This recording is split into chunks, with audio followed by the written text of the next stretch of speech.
గుణంతో తెచ్చేవాడు కాదు. ఇలా మనం అమలు చేసుకోవాలి. చేసుకుంటే సురలు అప్రమాద బ్రహ్మభూత భవంతి. ఈ పొరపాటు పడకుండా ఉండటం వల్ల బ్రహ్మభూతులు అవుతున్నారు. అంటే పరబ్రహ్మమునందు ఉంటున్నారు. మీ అబ్బాయిని దేంట్లో చేర్చారండి? మా అబ్బాయిని ఇంజనీరింగ్ లో చేర్చాను. మా అబ్బాయిని ఎంబీబీఎస్ లో చేర్చానండి. మీ అబ్బాయిని కూడా చేర్చాల్సింది. తెలివి తక్కువ. అదేం పని? ఇప్పుడు అందరినీ ఎంబీబీఎస్ లో చేర్చాము. ఇప్పుడంతా పొలాలు కొనటం అని మానేసి అందరూ కూడా ఎంబీబీఎస్ చదువుకుంటే ఏమవుతుందో అదే అవుతుంది. ఏమవుతుంది? ప్రభుత్వం వాళ్ళు ఆసుపత్రిలో డాక్టర్లను ఉండి వైద్యం చేయండి నాయనా అని అడిగితే ఈ ఆసుపత్రిలో ఉన్నటువంటి డాక్టర్లు ఇక్కడ మానేసి వేరే సొంతంగా నర్సింగ్ హోములు పెట్టుకుని ఈ ఆసుపత్రిలో ఉన్న మందులన్నీ అక్కడికి తీసుకొచ్చి ఆసుపత్రిలో చేరడానికి ఎవరన్నా వస్తే ఇట్టుముండకుడిగా చచ్చిపోతావు, ఇక్కడ కాదు అక్కడ చేరు అని చెప్తున్నాం.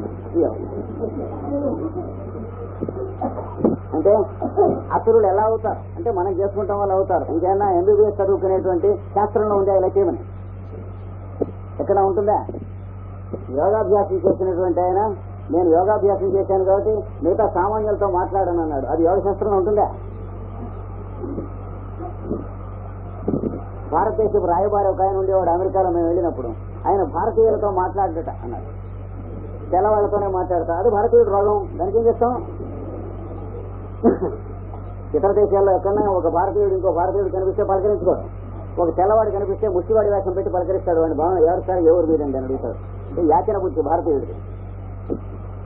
కానీ ఇంకో ఏ దేశం వాడైనా సరే ఇంకో దేశంలో ఇద్దరు కలిస్తే ఓనోడు పలకరించుకుని ఎక్కడికి పెడుతున్నారో కనుక్కుని కూడా తీసుకెళ్తారు.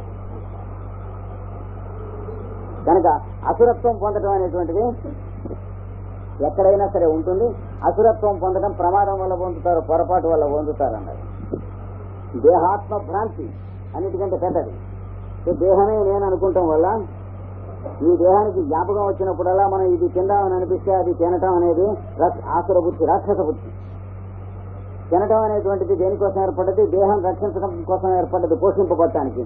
కానీ మనకు తోచినది తినటం, మనకు ఇష్టం వచ్చినది తినటం అనేటువంటిది రాక్షస బుద్ధి అనేటువంటిది. ఇది దేహాత్మ భ్రాంతి వల్ల రాక్షసులు అవుతున్నారు అనే దానికి ఉదాహరణ. కనుక ప్రమాదాద్వై అసురా పరాభవన్. అసురులు ప్రమాదం వల్ల పరాభవింపబడుతున్నారనే మాటకి అర్థం అది. నామర్దా కోసం పనులు చేసేటువంటి వాళ్ళం ఎలా అయినా సరే మనం ఫలానా పాఠశాల ప్రారంభం చేశాం, అది ఆపేయకుండా నడుపుదామని చూద్దాం అని ఈ వ్యామోహంతో పాపం 8 లక్షలు ఖర్చు పెట్టాడు ఒక ఆయన. ఇది వేద పాఠశాల పెట్టించి వేదాలు చదువుకోండి అంటే బ్రాహ్మణ కురవాళ్ళు చిలకలు పెట్టుకోండి అన్నారు. దాని చేత మేము చదువుకోమన్నారు. కనుక ఇంకొకరు ఎవరో నేను వేదం కావాలి చదువుకుంటాను అంటే నువ్వు సూత్రుడు నీకు వేదం చెప్పాం అని అన్నటువంటి లేఖత్వం మన దగ్గర. ఇది తెలియాలి. ఒకటికండి జాగ్రత్తగా ఆలోచించాలి. అంటే ఎందువల్ల క్రమంగా మనం పెట్టుకున్న హిందూ మతం అనేది లీటర్ కేజీలోకి వెళ్ళిపోతున్నారు. ఎందుకని మిగిలినటువంటి వాళ్ళ కర్మములు జగత్ వ్యాప్తం అవుతున్నాయో? ఏ మతం భగవంతుడు ఆదరించాడు వేరే. వీళ్ళు వాడి మతానికి ధర్మానికి అనుసరణంగా ప్రవర్తిస్తే వీళ్ళు వర్తిల్లుతారు, లేకపోతే వీళ్ళు నశిస్తారు. ఏ మతమైనా అంటే ప్రపంచంలో హిందూ మతం అంటే దేవుడికి ఎక్కువ అనుకోకండి. 10 మందికి పనికొచ్చేటువంటి పని ఏదైనా చేయడం, శాంతి దాంతి భూతదయ ఏదో 10 మంది హిందువులు అని అన్నవాళ్ళు ఒక చోట ఎక్కడో చేరి ఉపన్యాసం పురాణం వింటాం కాకుండా వాళ్ళ కుటుంబాన్ని కవర్ చేసినప్పుడు వీళ్ళు, వీళ్ళ కుటుంబాన్ని కవర్ చేసినప్పుడు వాళ్ళు ఏమన్నా సహాయం చేసుకుంటున్నారా? చేసుకుంటే అది ధర్మం అవుతుంది, లేకపోతే ఉట్టి మతం మాత్రమే, గత మతం. కానీ 10 మంది క్రైస్తవులు కలిస్తే ఏం చేస్తారు? ఆ ఊళ్ళో క్రైస్తవులు కలెక్టర్ కనుక అయితే ఆ ఊళ్ళో ఎవడన్నా రిక్షాలు అవుతున్న క్రైస్తవులకు జ్వరం వస్తే ఆ కలెక్టర్ దగ్గర నుంచే బట్టే పెడుతుంది బ్రెడ్. మీకు తెలుసు లేదు. అలాంటప్పుడు భగవంతుడు హిందూ మతాన్ని వృద్ధి చేస్తారా, క్రైస్తవ మతాన్ని వృద్ధి చేస్తారా? కోపడకండి. ఎన్ని చెప్పినా అర్థంలో మన మొహం మనం చూసుకుని మనలో నీటి జాతి ఉందా? ఉంటే భగవంతుడు మన ఎంత ఉంటాడు, లేకపోతే మన ఎంత ఉంటుంది. కానీ భగవంతుడు మొహాన నామము లేదు, ఊరి రేఖ లేదు, గ్రాఫు లేదు. ఈ 3 మన దరిద్రం కనుక మనం పెట్టుకున్నాం. భగవంతుల్లో ఉన్నది ఒకటే ప్రేమ, ఆదరణ, దయ, శాంతి, దాంతి, కళ్యాణ గుణములు అన్నారు. వాటినే రామానుజుల వారు. అవి ఎక్కడైతే ఉన్నాయో అక్కడ భగవంతుడు వాడు తన అనుగ్రహాన్ని చూపిస్తాడు. అవి ఎక్కడైతే లేవో వాడు అనుగ్రహాన్ని చూపించకూడదు, కానీ మన దగ్గర రాదు. అంటే ఈ హాల్ అంతా కరెంట్ ఉంటుంది, కానీ నా కళ్ళు లేవనుకోండి, నా కళ్ళ దాకా రాదు. అలాంటిదే భగవంతుడు అనుగ్రహం కూడా తను ఇష్టం వచ్చిన వాళ్ళని అనుగ్రహిస్తాడు, తపస్సు చేసిన వాళ్ళని, లేని వాళ్ళని అనుగ్రహించడు. ఇలా అనుకోకూడదు. మన మానవుడి యొక్క మనస్సు తప్పుడు మనస్సు కానీ దాన్ని బట్టి అనుకుంటూ ఉంటాం. అంటే ఇష్టం వచ్చిన వాళ్ళని అనుగ్రహించడం, ఇష్టం లేని వాళ్ళని ఆగ్రహించడం అనేటువంటి దుర్బుద్ధి నలుగుతూ ఉండదు కనుక ఒక్కొక్క భగవంతుడికి కూడా అలా ఉందని మనం అనుకుంటూ ఉంటాం. అర్థం చూసుకుని మన మొహన పులిపురికాయ ఉంటే దేవుడి మొహన కూడా ఉందని కొన్నట్టు. అందుకని భగవద్ధర్మం అనేటువంటిది దైవధర్మం, ఇది తెలియాలి. ఇది తెలియనప్పుడు అసురులు ప్రమాదం పొందినటువంటి వాళ్ళు అవుతున్నారు. అసురుల కోసం దేహాత్మభ్రాంతి కలిగినటువంటి లక్షణం కలిగిన వాళ్ళే ఏ దినచర్యలో ఏది ఆచరించినా సరే. మనం అందరం కలిసి ఓ సంఘం పెడదామండి. దేనికి అంటే ఏం లేదండి, నాస్తికత్వం ఎక్కువైపోతుంది, దేవుడు ఉన్నాడని మనం స్థాపించకపోతే పాపం ఆ దేవుడు ఏమైపోతాడు? దేవుడు ఉద్ధరించడానికి, వేదాన్ని ఉద్ధరించడానికి ఎంత పొగరు. వేదాన్ని ఉద్ధరించేది ఎవరు?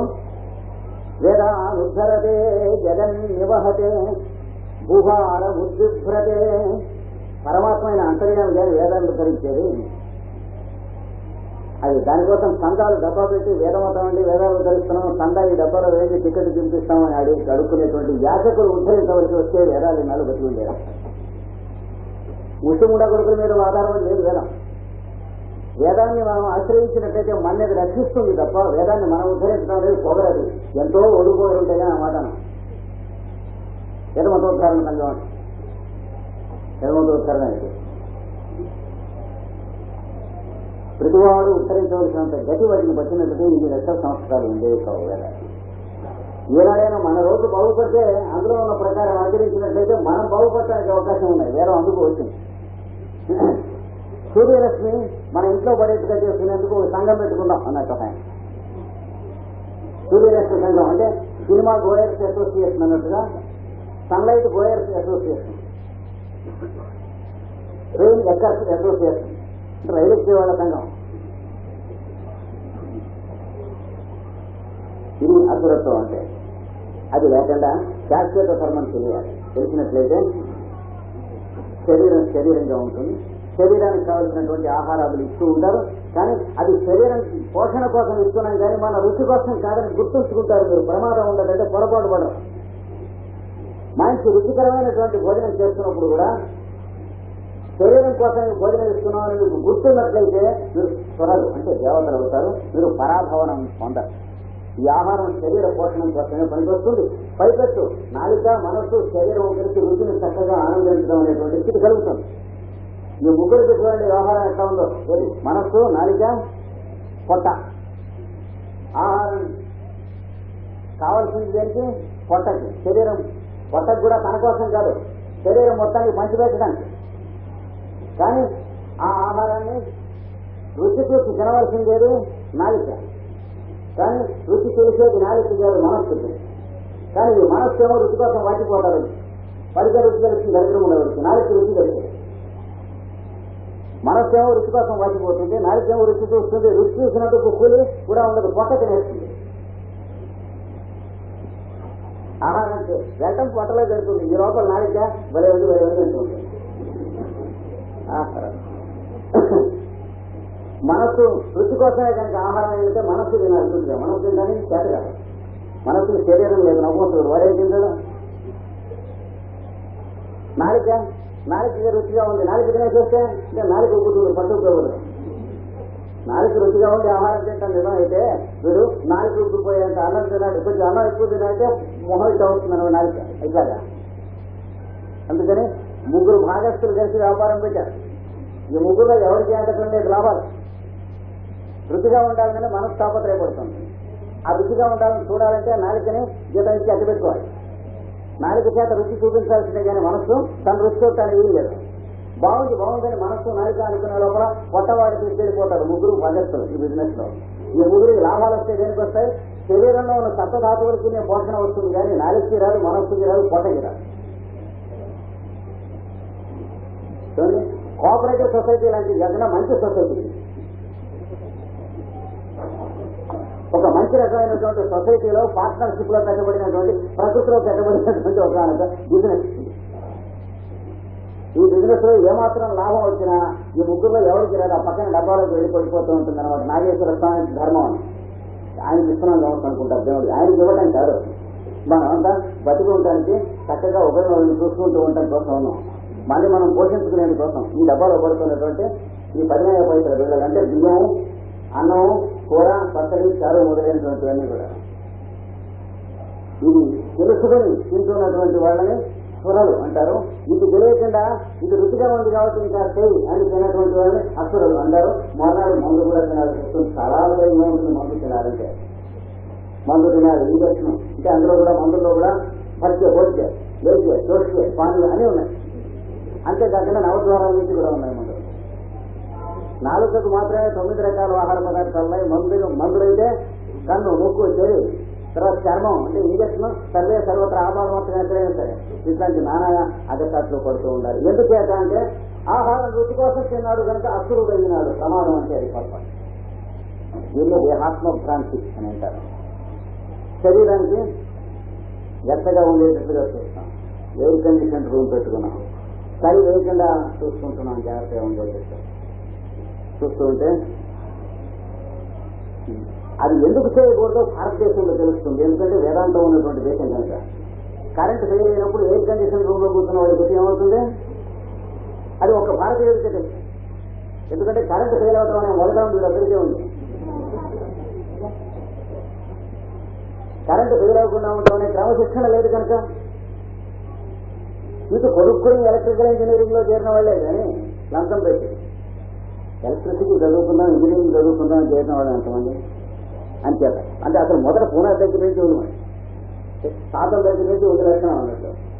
కనుక అసుర లక్షణం వల్ల సీతాకులు వస్తాయి అని చెప్పారు. దేహాత్మ భ్రాంతి అంటే. అలాగే భార్యని విడిచి ఎన్నడూ ఉండలేదండి.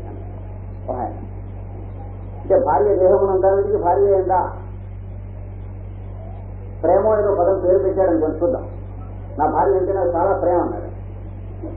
I have the greatest love towards my wife. సంతోషం అంటే దాని నిదర్శనం ఏమిటి? నిదర్శనం ఏంటంటే ఆమె ఎదురు ఉండలేకపోవడం అన్నాడు. వైద్యుడు చెప్పాక 1 సంవత్సరం నువ్వు దాంపత్యం చేయకూడదు ఆవిడ బతకాలంటే, నేను 1 రోజు ఉండలేను, అంత ప్రేమ అన్నాడు. ఆవిడ వెళ్ళిపోతుంది. ఏది ప్రేమ? ఆవిడ బతకడం కోసం అని చెప్పి తను బ్రహ్మచర్యం చేయటం ప్రేమ. 1 రోజు ఆవిడని వదిలిపెట్టి ఉండలేను అంటే శాశ్వతంగా వదిలిపెట్టి ఉండాల్సి వస్తుంది. ఊళ్ళు వదిలిపెట్టుకోవాలి.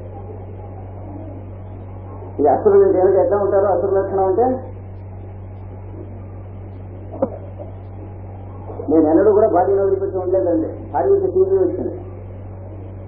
1 ఏడాది భార్యను చోట నువ్వు చోట లేదండి, మేము ఇద్దరం కలిసి ఉంటాను. 3 ఫ్యాక్టరీలు ఉన్నాయి ఒక ఆయనకి.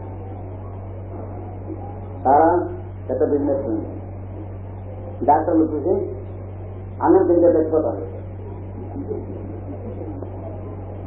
ఈ కంచి తాగి ఇప్పటికీ 12 సంవత్సరాల నుంచి బతుకుతున్నారు. బృహస్పతి మళ్ళీ అక్కడికి వచ్చాడు పుష్కరానికి.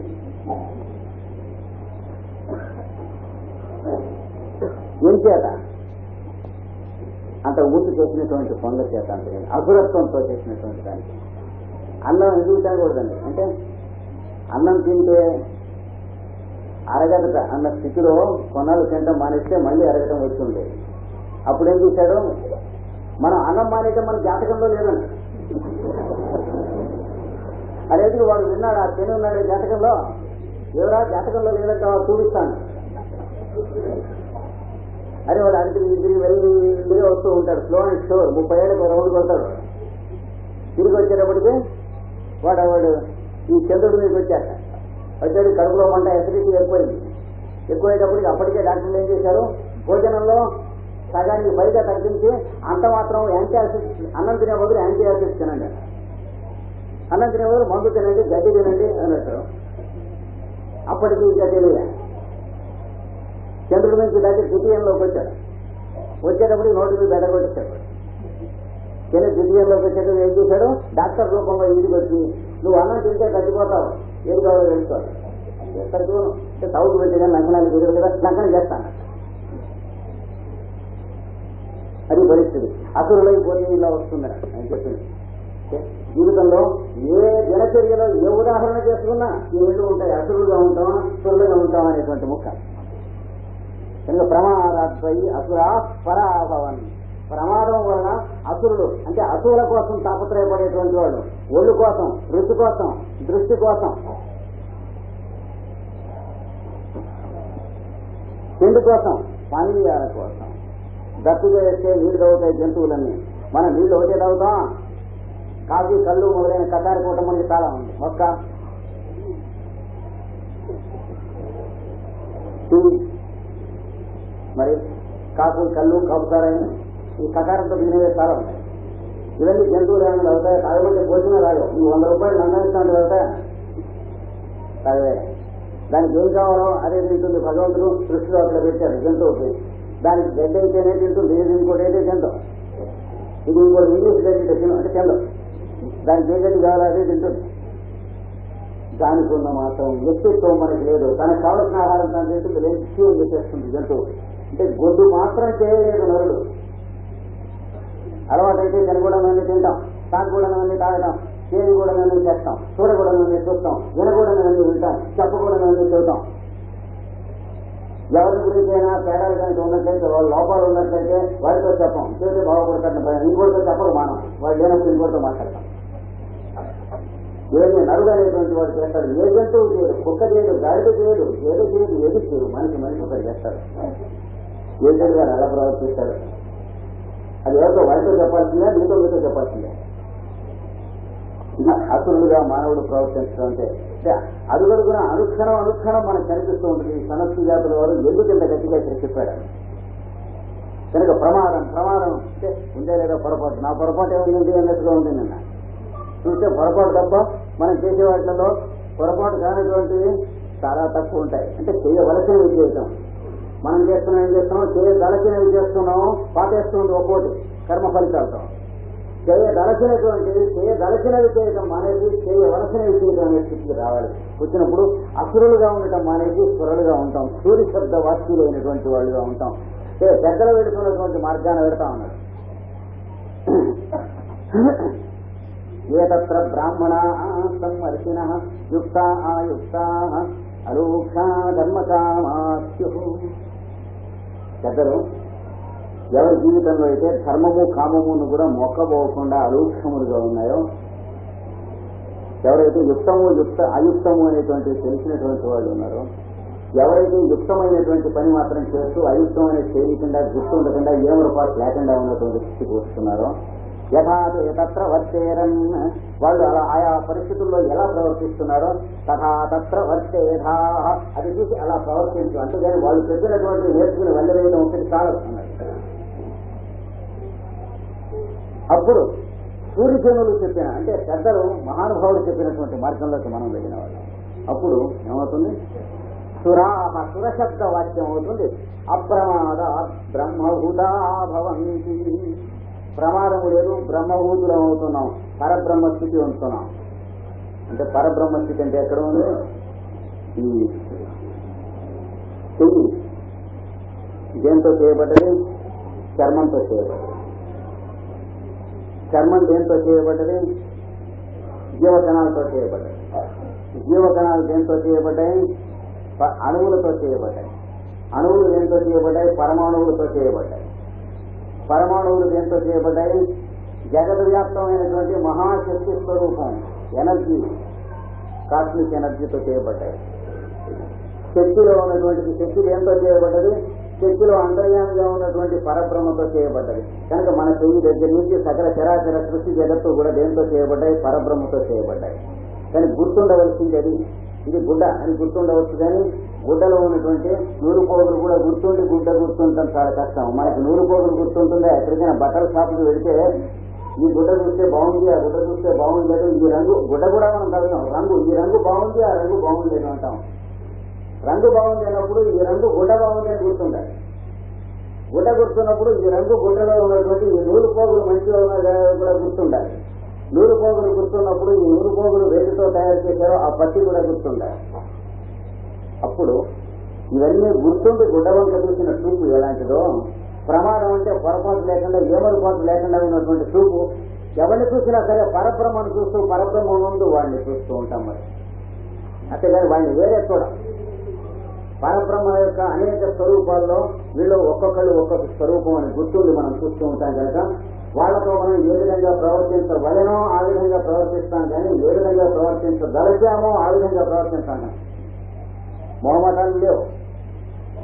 వీడు మా బావమరి, అదే మొహమాటం లేదు.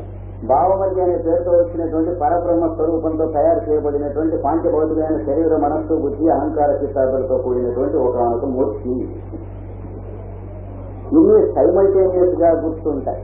చూసారా, సినిమా చూస్తూ ఉండి ఈ సినిమాని గుర్తుంటే సినిమా అలాగే చూస్తాం. సినిమాని గుర్తుండకుండా అందులో జరుగుతున్న సన్నివేశాలు గుర్తుంటే అక్కడ వాళ్ళు ఏదైతే మనం ఎదురుస్తాం వాళ్ళు వెళ్తామన్నాం.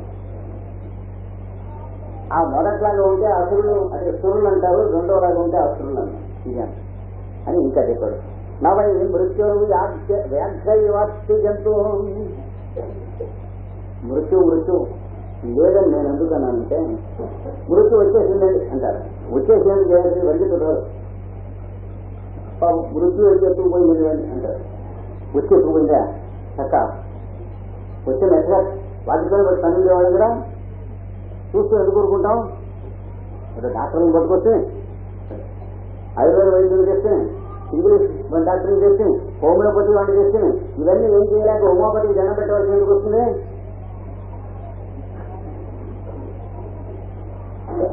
అక్కడికి ఆ ఇంగ్లీష్ డాక్టర్ ఆ రోజుకి తన క్వాలిఫికేషన్స్ కనపడేట్టుగా బోర్డు పట్టుకుని ఉంటున్నాడు, చచ్చిపోకుండా ఉంటాడు. ఎండి అండ్ ఎంఎస్ రెండూ ప్యాక్ చేయాట. రోజు చూడుస్తున్నాడు, ఇదిగో ఇది చూడు ఇది చూడు అని వెళ్ళిపోయి అన్నాడు.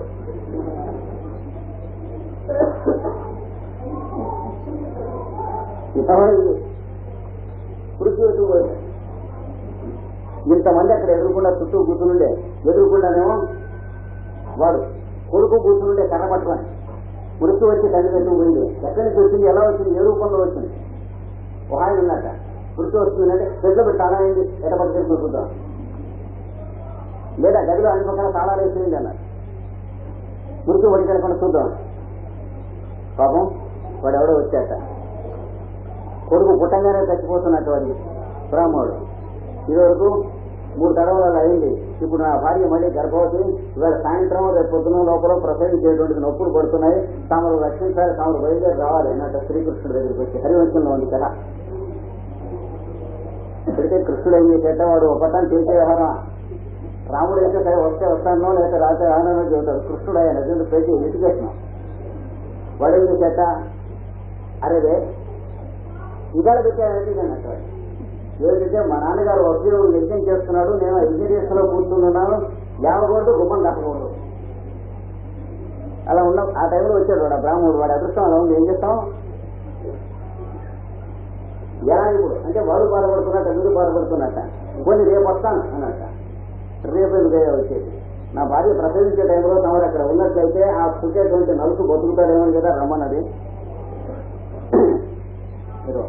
మారిపోయిన తర్వాత మంత్రం నీళ్ళు తాగడానికి వస్తావా అని అడిగాడు. అంటే ఇప్పుడు ఎలాగైనా ఆలోచిస్తుంటే అర్జునుడు కొన్ని నెలలా అన్నట్ట. ఎందుకు బతికి ఏమిటో తెలియదు. ఇది ప్రమాదం అంటే ఎలా ఉంటుందో కృష్ణుడు చూశాక వీడికి ఎన్ని వాళ్ళతో భగవద్గీత ఉపదేశించేశాడు, ఎన్ని చేశాడు, ఎన్ని చేసినా సరే అది జ్ఞాపకాయంత పోయా చేస్తే ఇది రథం ఇది వెళ్ళి బాగుంది అన్నట్టు వెళ్ళి తీసుకెళ్ళి అన్నట్ట. ఎదురు తీసుకెళ్ళమా జీవితం రోజు బాగుండేటంటే డాక్టర్ దొరకలేదంటే ఇంజనీర్ని తీసుకెళ్ళమంటారా, మండలాన్ని తీసుకెళ్ళమంటారా, డాక్టర్ దొరకలేదంటే. ఎగ్జిక్యూటివ్ ఇంజనీర్ అంటే వీళ్ళు బస్టాండ్ డాక్టర్ దొరకకపోతే సర్జన్ దొరకలేదంటే గుర్జన్ గడ్డలు చేసేవాళ్ళు బస్టాండ్.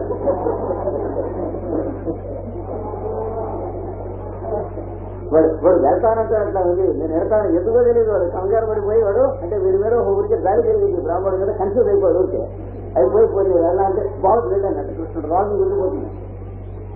ఇద్దరు రాజు కుదిరేది వాడు క్యారం బోర్డు ఆడేటువంటి వాళ్ళు ఎక్స్పర్ట్స్ ఉంటారు. అంటే ఒక కాయని కొడితే అది పడబోతూ ఇంకో దాన్ని కూడా కొట్టిపోతుంది, 2 పడతాయి డబల్స్. అలా వీళ్ళిద్దరికి వచ్చిన బ్రాహ్మణుడికి అర్జునుడికి జ్ఞానోదయం కలగాలి అంతేదా. సరే వెళ్ళి రండి వీళ్ళు తీసుకెళ్ళి అన్నట్ట. తీసుకెళ్తుంటే పిలిచి అర్జునుడిని మన ద్వారకలో ఉన్నటువంటి ప్రత్యుమ్న అనిరుద్ధాదులు మొదలైన వాళ్ళందరూ అందరినీ మహాసైన్యాన్ని చతురంగ బలాలను అన్ని తీసుకెళ్ళారు. తీసుకెళ్ళాడు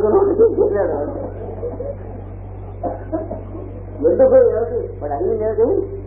పిల్లలు పుట్టగానే పోతున్నారండి, మళ్ళీ పిల్లవాడు పుట్టగా వచ్చింది. సైన్యాలేంటి ఎవరు ఈ జాడు వేళలు రైట్ లెఫ్ట్ కొట్టారు ఎందుకు అని కామన్ సెన్స్ బయలుదేరా. సరే విద్యార్థులు అర్జునుడు వెళ్ళిపోయి చుట్టుపక్కల ఊరంతా కూడా దిగ్బంధనం చేసేసాక అస్త్రాలతో శస్త్రాలతో కూడా యముడు కానీ వాడు దూతలు కానీ వాడు తలుపు ఎవరు కానీ ఒక కుక్క పిల్లి కూడా రావడానికి వీల్లేదు.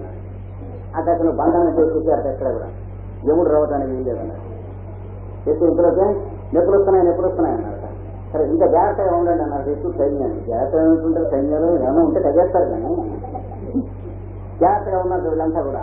ఇంతలోకే బిడ్డ పుట్టాడు అన్నట్టు. పుట్టి ఓ గోళ్ళు పెద్దగా శాఖ ఏడుపు నేర్పించినాయి. అంటే ఆ పిల్లవాడు పెద్దవాడు అంటే పోయాడు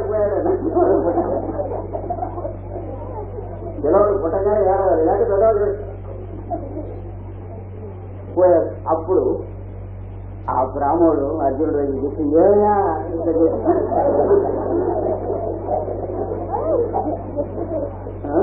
అన్నట్ట వాటి నేను ఇంకా సాయి పడుకుని బతిమాలి బంగపడు బలంతాన్ని తీసుకొచ్చాను మధ్యన సైతం అనేది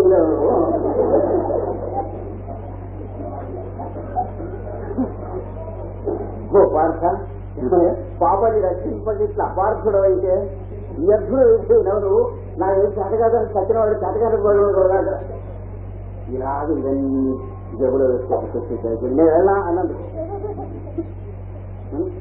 నా పాలి పరిజాతము గోపాలక చక్రవర్తి కొనిరా అయితే నువ్వు అక్కడ నాకు ఇంతని దెయ్యం ఉండకూడదు అడ్డం కొనుక్కుంటాం వల్ల వాడు నేను దీనికి రాలేడు అన్నట్ట అని వాడు ఏం చేశాడు. వీళ్ళందరూ మళ్ళీ కూడా ఈ సైన్యాలు సేనా నాయకులు వీళ్ళందరూ కూడా వీళ్ళ టెంట్లు బేరాలు వెళ్ళి ఊడబెట్టుకుని వీళ్ళ డబ్బా డబ్బాలతో మళ్ళీ రైతులకు ఆ ధాన్య మేళలో వేసుకుని వెనకపోయింది. వస్తూ ఉంటే వీడి రథం మీదే ఎక్కి అర్జునుడి రథం మీదే ఎవరో బ్రాహ్మణుడు అక్కడి నుంచి కృష్ణుడి దగ్గరికి వచ్చే వరకు కూడా బూట్లు తిరుగుతూనే ఉన్నారు.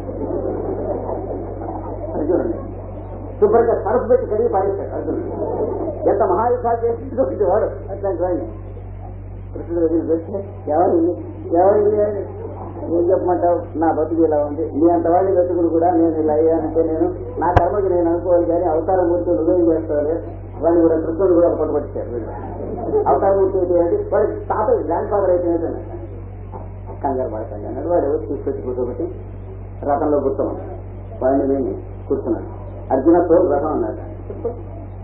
వెళ్తాం వెళ్ళారు ఉత్తర దేశానికి వెళ్ళారు. ఉత్తర ధ్రువం దగ్గరికి వెళ్ళారట. అక్కడ మంచు కొండలు కనిపించినాయట. ఇంకెట్ట పోతాం తోడున్నట వెళ్ళింది రథం ఎడుతోందట. ఇంకా కొంత చీకటి పడ్డది. ఎక్కడికి పోనిస్తాం అంటే ముందుకు పోని అక్కడ ఏముందో నువ్వు చూడక్కర్లేదు రథాన్ని నన్ను పోనిస్తాడు. కొంత దూరం వెళ్తే చీకటి ఇంకా చిక్కబడిపోయింది. ఇంకా రథం ఎట్టా పోని అన్నట. పోనిస్తుంటే రథం చీకటి బాగా బురదల్లో చిక్కబడి అందులో ఇరుక్కుపోయింది రథం. కళ్ళు కనిపించలేదు, చెవులు వినిపించలేదు. ఎక్కడెక్కడ అక్కడ మీరు ఇక్కడ ఉండే రథంలో నేను వస్తున్నాను అని కృష్ణుడు అప్పుడు దిగి ఎక్కడికి వెళ్ళాడో తెలియదు. 5 నిమిషాల్లో వచ్చి ఆ ముందు రోజున చనిపోయినటువంటి కుర్రవాడిని అంతకు ముందు చచ్చిపోయినటువంటి ఇద్దరు కుర్రాళ్ళని కూడా ఆ వయసులో ఉన్న వాళ్ళని ఆ చీకటి కృష్ణుడు రథంలో కూర్చోబెట్టి ఇదిగో బ్రాహ్మణ నీ కుర్రవాడు నీ కొడుకుని నీకు బతికించిన ఇచ్చాను మళ్ళీ వెనక్కి తిరిగి రథం పోని.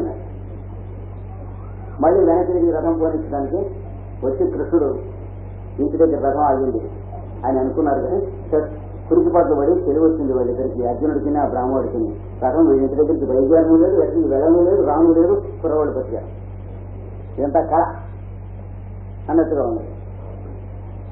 కనుక మృత్యు ఎటు పోయింది అంటే ఏది మృత్యు ఫలానా వారు పోయారట. ఎక్కడికి పోయారండి? చచ్చిపోయారట.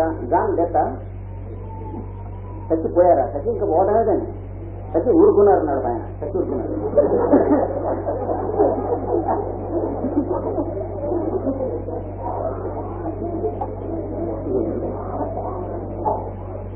ఎక్కడికి వెళ్ళారంటే అంటే ఎన్ని ఊహలు చేశాం ఈ దేహాన్ని వదిలి ఇలా పెడుతుంది ఇలా పెడుతుంది. ఫోటోలు కూడా వేసారు చూసారు కొరికింది. అప్పుడు ఇలా శరీరం వెళ్ళి వెళ్తున్నట్టు అది పొగమంతల్లే కనిపిస్తుంది, గూడమంతల్లే కనిపిస్తుంది.